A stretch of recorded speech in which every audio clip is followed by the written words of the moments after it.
Hello, everyone, and welcome to this creative space. And on this space, we talk about sewing tutorials, sewing arcs, and then everything that has to do with being creative.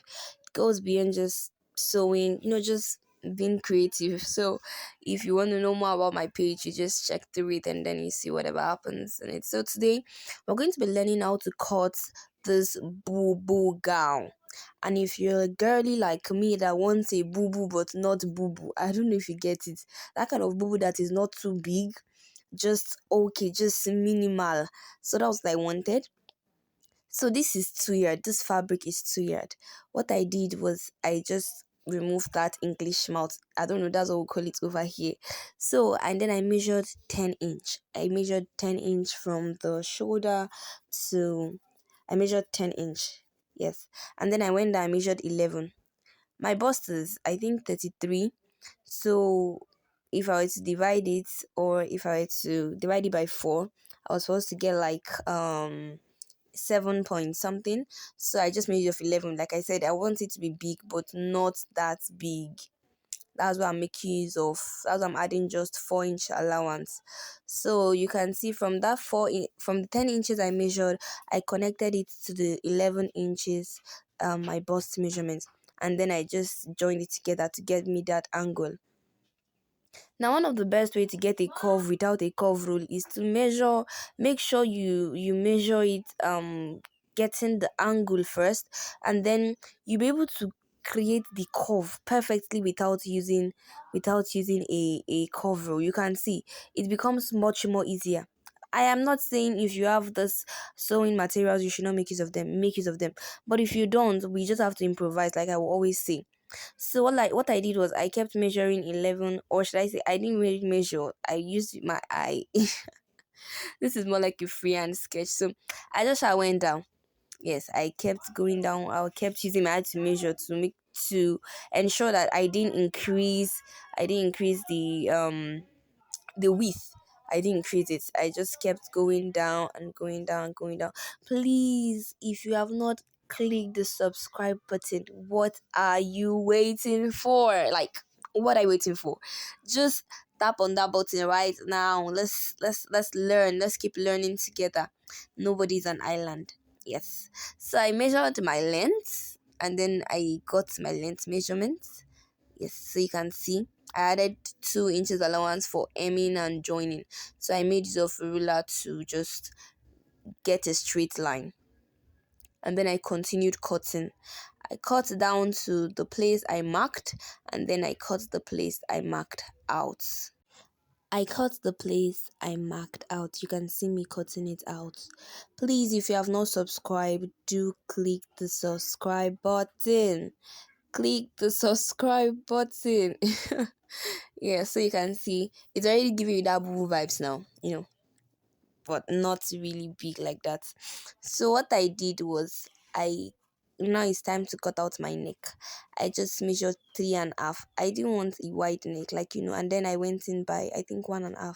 This is boo boo, and besides, I'm going to be putting a band, or something like a band at the neck. So I didn't want it to be too deep, because when the neck is wide for boo, it doesn't really give it that fitting that you want, or you won't get that fitting you want at the end of the day.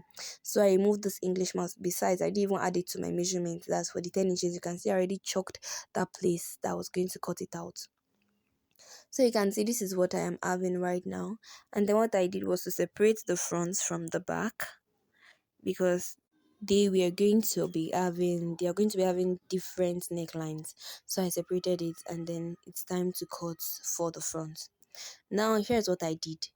I folded the front into two. I don't even know why my camera went blue right now. Seriously. Oh, it's back.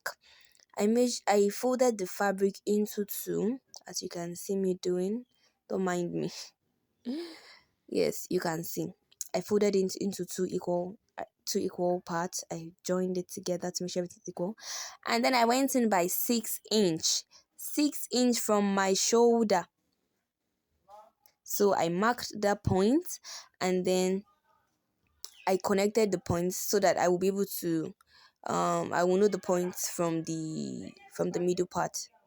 So I connected my neckline or my shoulder to the 6 inches I already measured. So you can see what I'm doing. Now it's going to give me that V-neck. V-neck. So you see, I really needed to use my ruler. Depending on you, whatever. And then I think here I removed 1.5 inch. Yes, that was because I was going to be adding a band at the middle. That will be 2 inch, I guess. So it's okay. So like I said, depending on the neckline you want or whatever style you want, as long as it's a boo, you can go with this measurement and it's going to work perfectly well for you. So what I did was cut it out. Okay, I won't disturb you again for the very last time. If you've not subscribed to my channel, just click that button right now. Yeah. So you can see me cutting it out. Yes. We kept cutting and cutting and cutting till we're done. So now this is the front. Yes, I will just place it down to help you see what it's going to be giving us. So this is what we're going to be having when we finally join it together. Now I told you there'll be something at the middle. There'll be a band, more like a band. Yes, let me just say band. Yeah, and then I will join the band. They'll be opening at the down. So I think when I'm done with the final result, you'll see it. But this is a really really perfect joining or a perfect draft or tutorial for this kind of bubble. So this is what I'll be using to cut the band. This is what I'll be using to cut the band. You can see I think it's 4 inch, or so I'll just divide it by 2. I'll fold it into 2 to get my 2 inch, and then I'll be joining it to the neckline I separated at the middle, and then I'll end up joining it together to give me the bubble I want. Yes. And I think that is all for this tutorial. I hope you learned something and I hope it helped you. Thank you for watching. And then this is the final look. I hope you loved it. You can see it's giving that purple vibes, but not that big, like I said from the beginning. Thank you for watching.